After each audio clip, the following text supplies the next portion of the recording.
Okay, so we got a lawnmower sitting there by itself. So this is how a horse analyzes what it is when they can't tell. Oh, he's spacing out, but they turn their head side to side. So see how he's turning his head side to side? So he's looking at the lawnmower with his right eye.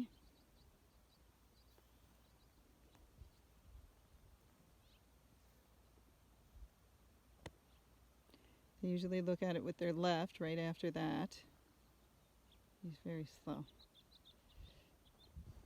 So I'm going to move him a little closer so you can see what I'm talking about.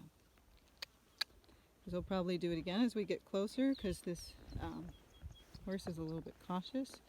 So he's looking at it. You'll see he's putting his head down because the vision changes when their head is up or down. So he's looking side to side. Now he's eating grass. So when they're really nervous, their head will be up and they'll look side to side. Then it'll go down lower and then go side to side. If they're not nervous, their head goes down or they start to eat grass, and then you know you can go up to the object.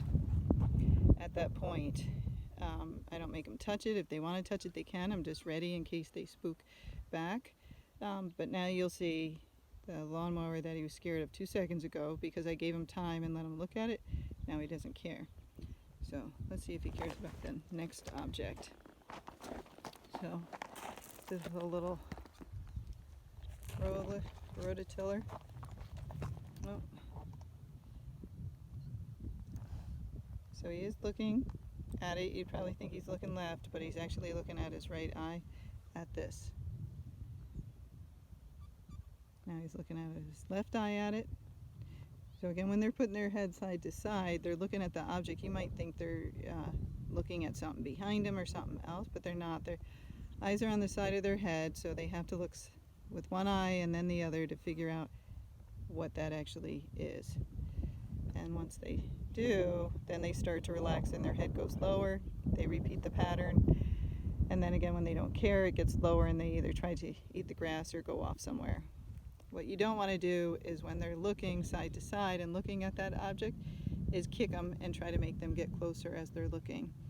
It's kind of like you were looking at something and there's a spider and you're trying to kind of get around the spider, and someone comes up behind you and pushes you towards the spider. You'd scream and freak out, right? And then you'd be pissed at the person. So you want to let them look, get their courage up, actually figure out what that object is, and then you can ask them to go a little bit closer. See, so now we're right up on the object, and now he would rather eat grass. So here we kind of have a down and then up. It might be hard for you to see, but if I was riding in a group, I'd ride down it very slow. I'm on a walking horse, so you want to collect them as you go downhill. And then when I got midway, which is about here, I'd stop. There's no one with me today, but I would wait until the next person got up here, and then I would walk up the hill. See, and then it goes down again, so I would stop here, and then I would wait for that person to get behind me. And then everybody just keeps waiting for each other. And that's how you keep everybody in line. Here's like a trail obstacle. The water's partly gone, so it's mostly rocks. So you might think, oh, my horse is fine getting over it. But again, they don't see the same as us. So when you get up here, let them have their head. Let them put their head down and actually look at it. Check it out so they can really see what they're getting over.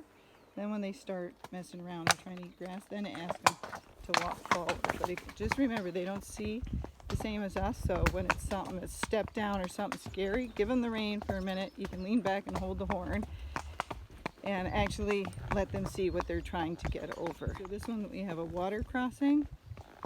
So again, as you're getting closer, I would sit back, keep the weight down in your feet, get the horse up to the water, let them put their head down and look at it. I know a lot of you are afraid they're gonna roll or something, but they gotta be able to see it. Slowly inch them forward, take their time, let them smell it. Oh, see, he's like, oh, some grass. So when they eat grass, you know they're not afraid. So let them see what they're getting into so they can get you safely out of it. Now, I don't recommend riding like this on a totally loose rein, especially when there's rocks and stuff in the way. if you have a horse that looks all around, because see how he's looking?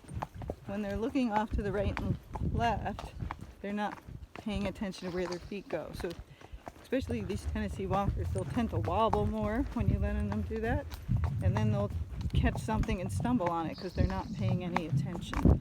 So when I ride, I'm riding on a shorter rein. I'm keeping my horse's head straight, just like you see the quarter horses, and make them pay attention where they're putting their feet and what they're doing. But if you ride loose and long, they immediately will start looking all over, not paying attention, and they'll start to get trippy or stumble and not be so aware of their surroundings. And sometimes you think they forget they're carrying you because they just start tripping all over the place if they're not paying any attention.